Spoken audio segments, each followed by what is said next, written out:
நம்ம தலையெழுத்தையே மாத்துற சக்தி ஒரு துவாவுக்கு இருக்க முடியுமா?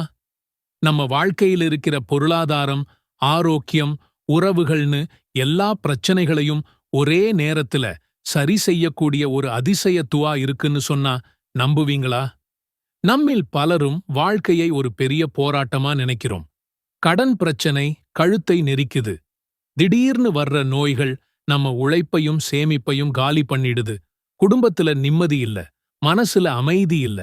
எவ்வளவுதான் முயற்சி செஞ்சாலும் யாரோ நம்மள பின்னாடி இருந்து இழுக்கிற மாதிரியே ஒரு உணர்வு. கடைசியில இதுதான் என் விதி, என் தலையெழுத்து இவ்வளவுதான் என்று சோர்வாகி மூலையில் உட்கார்ந்து விடுகிறோம். ஆனால் அந்த சோர்வை உடைக்கிற ஒரு ரகசியத்தை, ஒரு பொக்கிஷத்தை அல்லாஹ் தன் திருமறையான குரானிலேயே நமக்கு தந்திருக்கிறான்.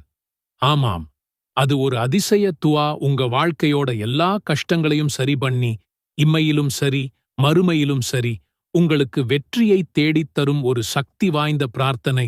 இந்த வீடியோவில அந்த அற்புத துவா என்ன, அது எப்படி உங்க விதியை முழுசா மாத்தும்ங்கிறத பத்தி தான் பார்க்கப் போறோம். வீட்டு வாடகையை எப்படி கட்டுறதுன்னு ஒவ்வொரு நாளும் கவலைதான். ஹலாலா சம்பாதிச்சாலும் அதுல பறக்கத்தில்லாம வந்த காசு வந்த வழியே போறத பார்த்து வேதனைப்படுறோம். அடுத்தது ஆரோக்கியம். திடீர்னு வர்ற நோய்கள் நம்ம சந்தோஷத்தையும் சேமிப்பையும் மொத்தமா அழிச்சிடுது. ஹாஸ்பிடலுக்கும் வீட்டுக்குமா நடந்து உடம்பு பலத்தையும் மனசு பலத்தையும் இழந்து நிக்கிறோம். ஏன் எனக்கு மட்டும் இப்படி நடக்குது என்ற கேள்வி நம்மள துரத்திக்கிட்டே இருக்கு. இந்த பாரத்தை உணர்ந்தவங்களுக்கு தெரியும் ஒரு தீர்வு எவ்வளவு அவசியம்னு. அந்த தீர்வு நம்மள படைச்ச இறைவன்கிட்ட இருந்தே வரும்போது அது எவ்வளவு சக்தி வாய்ந்ததா இருக்கும்.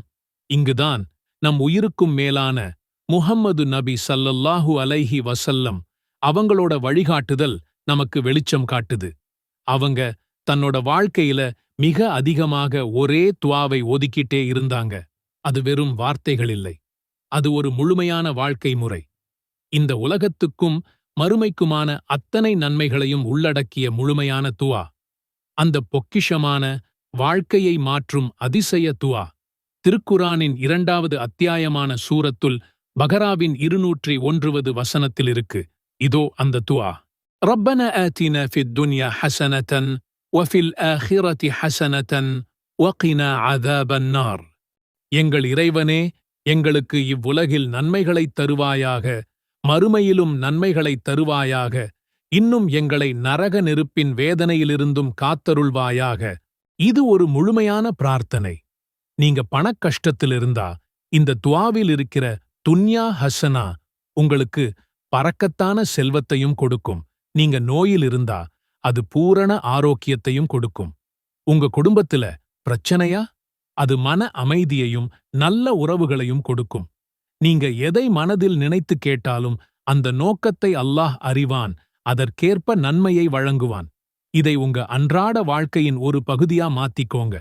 ஒவ்வொரு தொழுகைக்குப் பிறகும் கையேந்தும் ஒவ்வொரு முறையும் உங்க நாவில் இந்த துவா இருக்கட்டும். நீங்க நடக்கும்போதும் உட்காரும்போதும் உங்க மனசு இந்த துவாவை சொல்லட்டும். இன்ஷா அல்லாஹ், இந்த சக்தி வாய்ந்த துவாவின் மூலம் உங்கள் வாழ்க்கையில் ஏற்படும் நல்ல மாற்றங்களை நீங்களே பார்ப்பீங்க.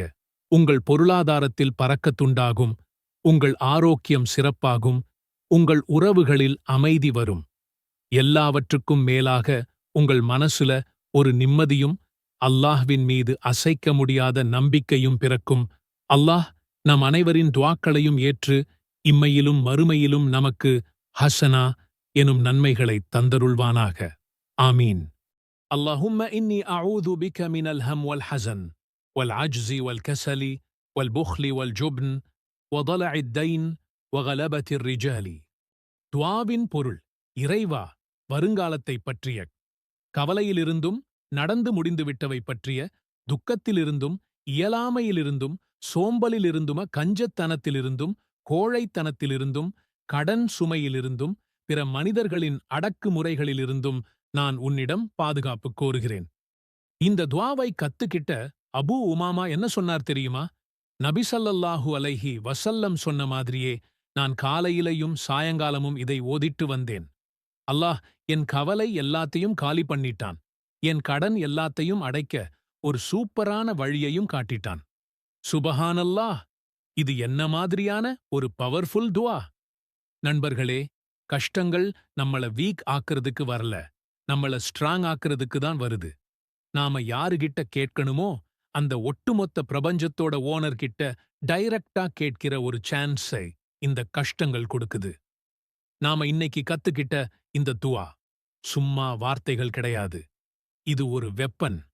உங்க கவலை, கடன், துக்கத்துக்கு எதிரான ஒரு ஸ்பிரிச்சுவல் வெப்பன். இத ஜூமாவோட அந்த கோல்டன் ஹவர்ல முழு நம்பிக்கையோட யூஸ் பண்ணுங்க. உங்க டெய்லி லைஃப்ல ஒரு பகுதியா மாத்திக்கோங்க.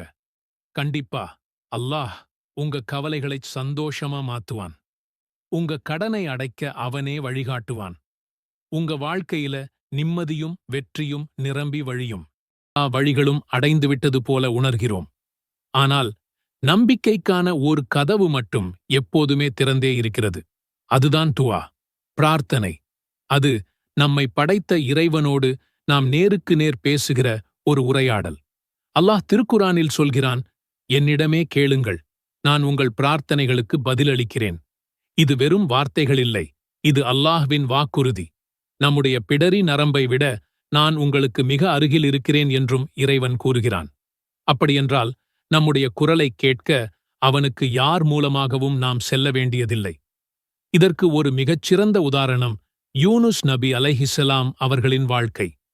இறைவனின் கட்டளைக்காக காத்திருக்காமல் தன் மக்களை விட்டுச் சென்றதால் அவர்கள் ஒரு பெரிய மீனின் வயிற்றில் சிறைபிடிக்கப்பட்டார்கள். சுற்றிலும் கடல் இருட்டு, தனிமை, மரணத்தின் விளிம்பில் இருந்த அந்த நொடியில் மீனின் வயிற்றுக்குள் இருந்து அவர்கள் செய்த ஒரே ஒரு பிரார்த்தனை வரலாற்றையே மாற்றியது. லா இலஹ இல்ல அன்த சுப்ஹானக இன்னி குன்து மினல் ظالمين. உன்னைத் தவிர வணக்கத்திற்குரிய நாயன் யாரும் இல்லை. நீ மிகவும் தூய்மையானவன். நிச்சயமாக நான் அநியாயக்காரர்களில் ஒருவனாகிவிட்டேன் என்று தன் தவற்றை உணர்ந்து அவர்கள் மனமுருகி இறைவனிடம் கேட்டார்கள். இந்த துஆவின் வலிமை அந்த பெரும் துன்பத்திலிருந்து அவரை காப்பாற்றி கரை சேர்த்தது. யூனுஸ் நபியின் வரலாறு நமக்கு என்ன சொல்லித் தருகிறது? துஆ என்பது வெறும் வார்த்தைகளின் தொகுப்பு இல்லை. அது ஒரு ஆழமான உணர்வு. நாம் கேட்கும் பிரார்த்தனை நிச்சயம் ஏற்றுக்கொள்ளப்படும் என்ற முழுமையான நம்பிக்கையுடனும் தூய்மையான உள்ளத்துடனும் கேட்க வேண்டும். நான் கேட்டேன், ஆனால் எனக்கு கிடைக்கவில்லையே என்று அவசரப்பட்டு விடக்கூடாது.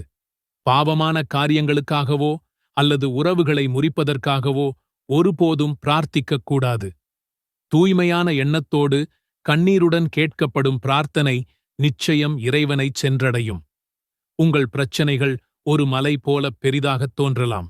ஆனால் அல்லாஹ்வின் கருணை அந்த மலையை விடப் பெரியது. இன்றே, இந்த நிமிடமே உங்கள் கைகளை ஏந்தி முழு நம்பிக்கையோடு அவனிடம் கேளுங்கள். உங்கள் தேவைகளை அவனிடம் சொல்லுங்கள். உங்கள் பலவீனங்களை ஒப்புக்கொள்ளுங்கள். உங்கள் பாவங்களுக்கு மன்னிப்புத் தேடுங்கள். துஆ என்பது ஒரு அனைவருக்கும் சக்தி வாய்ந்த ஆயுதம். அதை ஒருபோதும் குறைவாக மதிப்பிடாதீர்கள். உங்கள் வாழ்க்கையின் மிகக் கடினமான நேரங்களில் நீங்கள் தனியாக இல்லை என்பதை நினைவில் கொள்ளுங்கள். உங்களுக்காக காத்துக் கொண்டிருக்கும் ஒருவன் இருக்கிறான். உங்கள் அழைப்பிற்கு பதிலளிக்க அவன் தயாராக இருக்கிறான். மனமுருகிக் கேளுங்கள். உங்கள் வாழ்க்கை மாறுவதை நீங்களே பார்ப்பீர்கள். இன்ஷா அல்லாஹ்.